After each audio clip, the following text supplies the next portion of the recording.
Bonjour et bienvenue sur Couleur Papier. Le projet que je vous propose aujourd'hui, c'est celui-ci. Donc il s'agit d'une petite boîte qui est toute en transparence, tout arrondie, décorée par nos soins évidemment, avec un petit message que je trouve très joli, très positif. La vie n'a pas besoin d'être parfaite pour être merveilleuse. Je trouve que c'est une très bonne devise à suivre. Et donc là, je vous ai fait un modèle très féminin, tamponné en blanc, avec ici des petites boules de bain en forme de cœur que l'on trouve chez Sephora. Je trouve que ça fait un petit cadeau pour la fête des mamans ou pour toutes les occasions d'ailleurs. Ça fait un petit cadeau qui n'est pas très cher et qui fait une petite attention qui est vraiment mignonne. Et je vais vous proposer de réaliser cette petite boîte cadeau. Et là, nous allons en faire une version un petit peu plus masculine que nous allons tamponner en noir. Et vous allez voir ce que l'on mettra dedans. J'ai trouvé quelque chose que je trouve très sympa. Je vous invite à me suivre pour réaliser cette petite boîte cadeau tout en transparence. Pour réaliser cette petite boîte, nous aurons besoin de papier fenêtre et j'ai coupé 2 carrés de 15 par 15 cm. Nous aurons également besoin d'une chute de papier noir. Ici, je ne l'ai pas encore découpé, je le découperai ensemble. Et donc il faut que ça fasse à au moins 5 cm de largeur et au moins 10. Donc vous pouvez prendre dans vos chutes de papier qui traînent. Vous allez trouver ça, je suis sûre. Nous allons également utiliser une chute de papier murmure blanc et également une petite chute de papier argent. Pour commencer, nous allons découper les éléments de notre boîte et pour cela, nous allons utiliser une matrice de découpe pour la Big Shot qui se présente comme ceci. Donc, alors je ne sais plus comment elle s'appelle, je crois que c'est la petite boîte à souvenirs, quelque chose comme ça. Elle s'appelle Curvy Keepsake Box en anglais. Donc non seulement vous avez la matrice qui vous permet de faire la boîte, mais également des petites étiquettes qui sont très mignonnes, même si ce n'est pas celle que nous allons utiliser sur ce projet. Vous avez des petites étiquettes qui sont vraiment donc ovales, rondes ou carrées, avec les bords arrondis, qui sont vraiment mignonnes et qui sont incluses dans le kit. Nous allons donc sortir notre Big Shot et découper les éléments de notre boîte. Alors pour avoir fait des essais il y a plusieurs mois de cela, j'avais fait déjà une petite boîte comme ça tout en transparence et j'avais eu pas mal de difficultés dans la mesure où ce papier fenêtre, c'est du plastique, donc il ne se découpe évidemment pas comme du papier cartonné. Et depuis ce printemps, nous avons ce nouvel outil, ce nouvel accessoire pour la Big Shot, qui est l'embrasse de précision que l'on utilise, que je vous ai déjà montré, que l'on utilise pour des matrices très découpées avec plein de petits détails. Et la bonne surprise, j'ai donc fait le test, la bonne surprise, c'est que ça découpe impeccablement quand on utilise des papiers comme celui-ci, donc le papier fenêtre. La première fois que j'avais fait mon test il y a quelques mois, mon papier fenêtre était marqué, mais j'avais dû redécouper au ciseau tout autour de ma matrice. Donc c'était pas super top.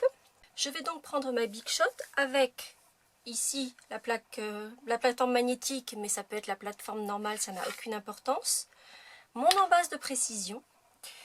Je vais utiliser une feuille de papier. Donc là ici c'est du papier jaune, mais c'est vraiment du papier normal, du papier machine à écrire, imprimante, vraiment tout ce qu'il y a de plus basique. Poser mon papier fenêtre sur la feuille de papier. En fait, cette feuille de papier va simplement permettre d'absorber la pression sur le papier fenêtre qui peut, avec une pression trop forte, se casser à des endroits qui ne sont pas voulus.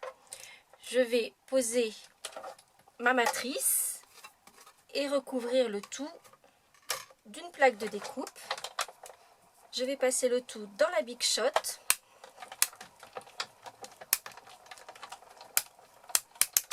Les petits craquements sont normaux, c'est la pression qui se fait sur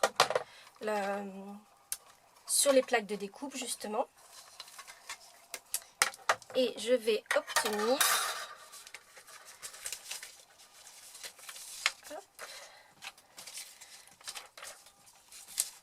la découpe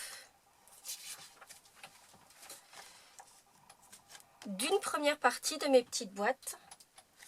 Et vous voyez que j'ai tous mes petits morceaux, donc même les découpes très très fines sur pour la fermeture, pour la petite anse. Vraiment tout est découpé impeccablement. Et je n'ai plus qu'à réitérer exactement cette même opération. Donc toujours avec une feuille de papier, le papier fenêtre, la matrice et la plaque de découpe.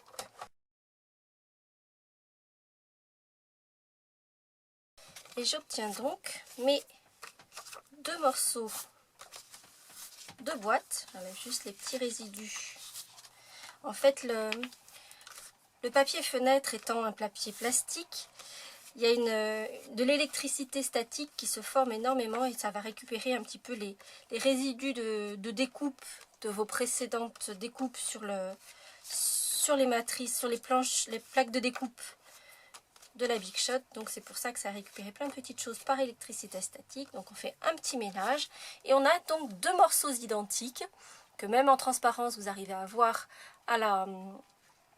dans la vidéo. Et puis nous allons décorer ces morceaux de boîte. Donc pour décorer ces morceaux de boîte, nous allons utiliser des tampons. Ici, je vais utiliser un lot de tampons que j'ai déjà utilisé, que je vous ai déjà montré et que j'aime beaucoup. Mes petites décorations sur cette boîte-ci venaient également de ce set de tampons. C'est cette petite branche que l'on trouve ici, que j'avais utilisée également sur mes petites boîtes pour Pâques.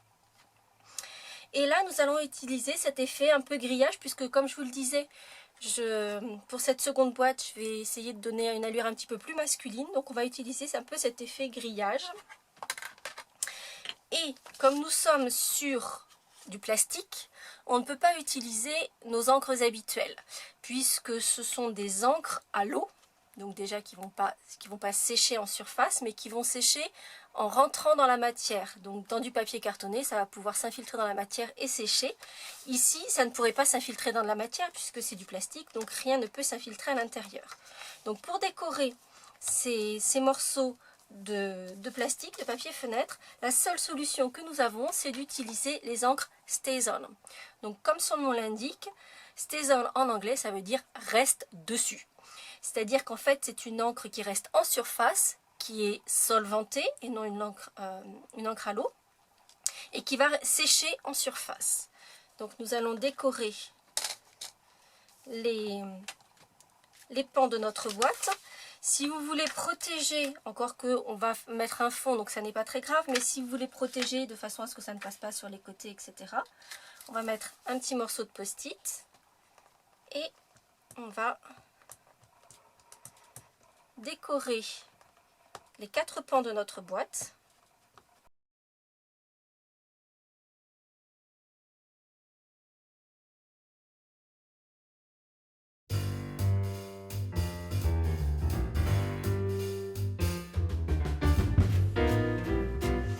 Et alors on n'oublie pas que lorsqu'on utilise l'encre StazOn, on ne va pas pouvoir utiliser notre nettoyant habituel pour nos tampons, mais on va être contraint d'utiliser le nettoyant StazOn, puisque je vous le disais, c'est une encre solvantée, donc il faut impérativement prendre un nettoyant adéquat. Une fois que nous avons les 4 pans de nos petites boîtes décorées, nous allons coller les morceaux ensemble. Donc l'encre étant solvantée, en fait ça sèche vraiment assez vite, on le sent. Et d'ailleurs on sent aussi l'impression, puisque ça reste en surface, on sent le côté où on a imprimé et l'autre côté où ça ne l'est pas. Donc nous avons nos deux morceaux. Donc vous voyez qu'en ayant été découpés, les morceaux prennent une forme, vous voyez, qui remonte tout seul. J'ai strictement rien fait et ça remonte un peu tout seul. Et donc on va se servir de la forme que les morceaux ont pris naturellement pour les mettre dans la forme où ils vont être au final. Donc mettre les morceaux qui remontent vers le devant, vers le dessus et pas à l'inverse. On va prendre de l'adhésif double face et nous allons mettre de l'adhésif uniquement sur la partie extérieure, donc d'un côté,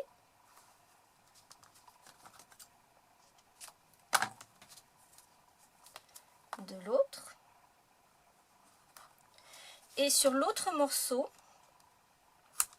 on va mettre de l'adhésif exactement de la même façon, sauf qu'on va le mettre sur l'autre côté, puisque ça doit venir se coller ici. Et donc, on va le mettre sur le côté où l'incurvation va vers l'intérieur. Une fois nos adhésifs mis en place, on va retirer les bandes de protection d'un côté et de l'autre.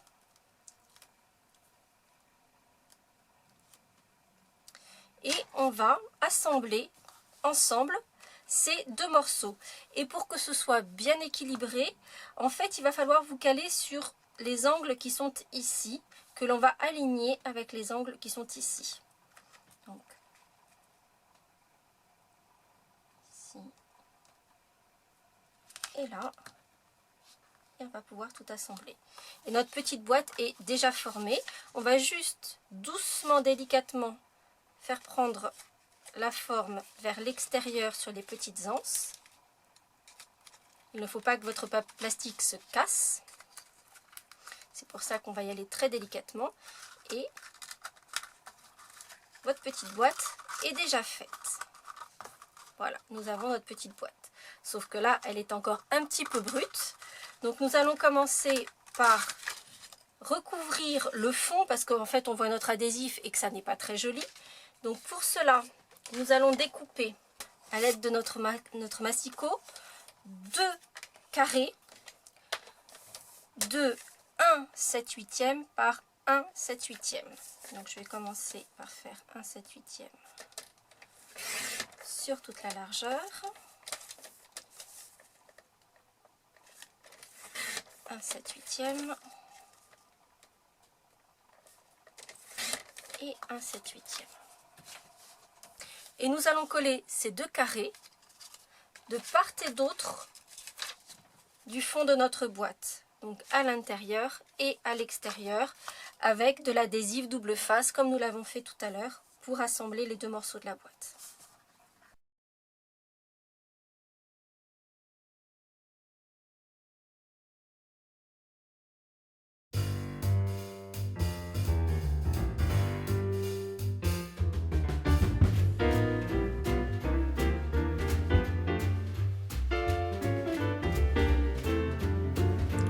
Nos deux carrés de fond posés avec leur adhésif, nous allons enlever les protections et coller ces deux carrés de part et d'autre du fond de la boîte.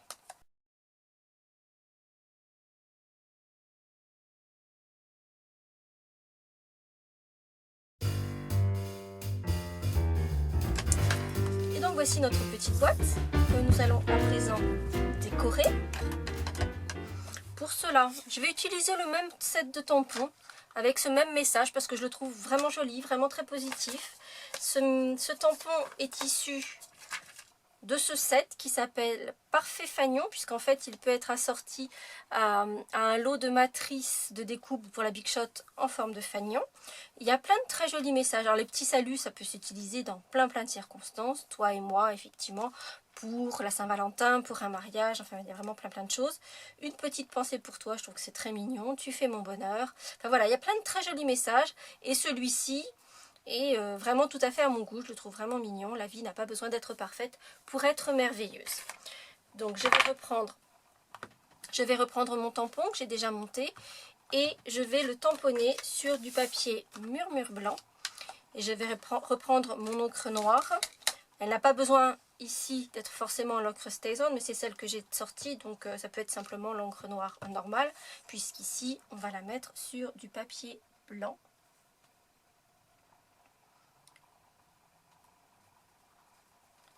Voilà. J'aime vraiment beaucoup l'alternance des calligraphies, etc. Vraiment, je trouve que c'est un très joli tampon. En revanche, on va attendre un tout petit peu, s'assurer que ce soit sec. Et on va découper ce message avec la perforatrice étiquette. Donc, on On va le centrer correctement, mais vous voyez que ça fait parfaitement, ça rentre parfaitement dans l'espace. Et on va découper cette même perforatrice étiquette dans du papier argent, histoire de donner un petit peu plus de relief à notre boîte.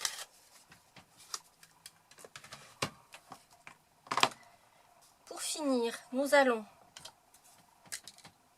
ancrer le pourtour de notre étiquette avec le message, et on va également le faire sur le pourtour de l'étiquette argentée, juste sur la tranche, histoire de finir correctement notre projet.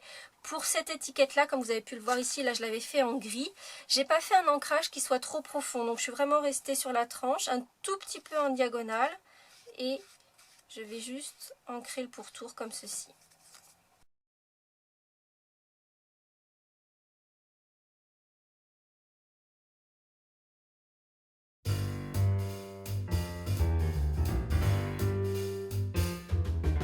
Une fois que j'ai mes deux petites étiquettes, je vais les coller ensemble à l'aide de mini points de colle, et je vais les coller ensemble en, pas simplement l'une sur l'autre, sinon ça n'a aucun intérêt d'en mettre une seconde, mais en les décalant un tout petit peu, ce qui fait que l'on va voir l'étiquette argentée derrière l'étiquette noire.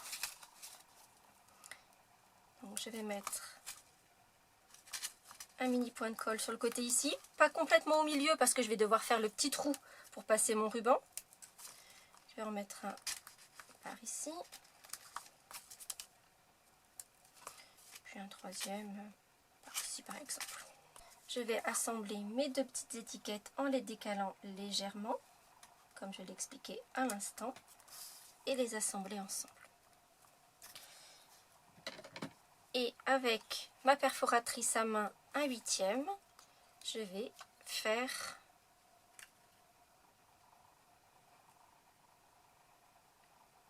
le petit trou de mon étiquette. Voilà. Il ne reste plus qu'à monter notre petite boîte.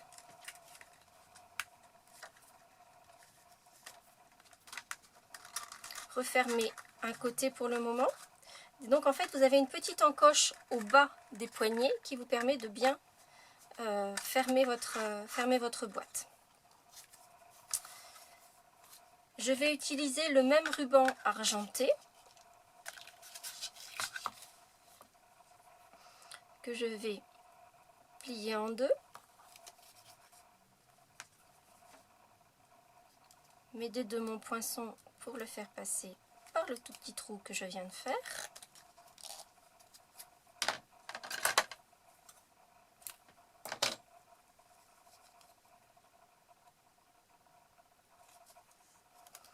Je repasse mes deux rubans dans la boucle.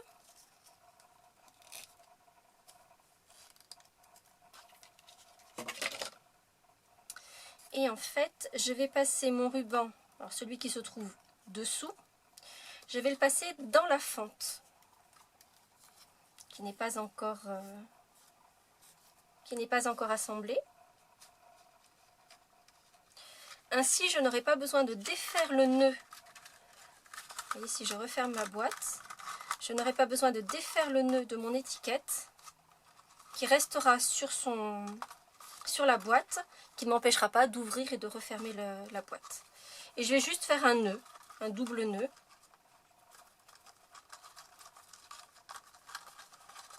Que je vais poser plutôt en bas, donc au plus proche de l'étiquette.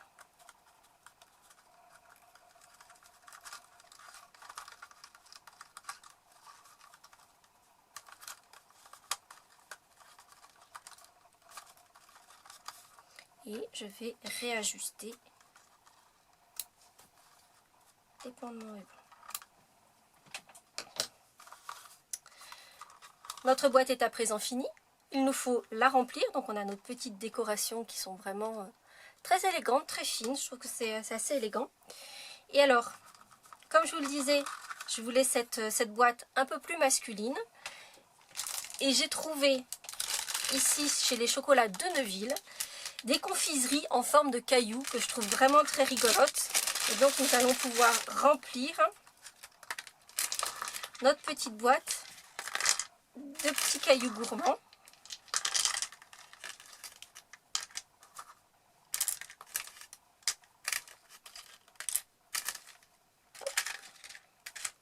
Ah, voilà.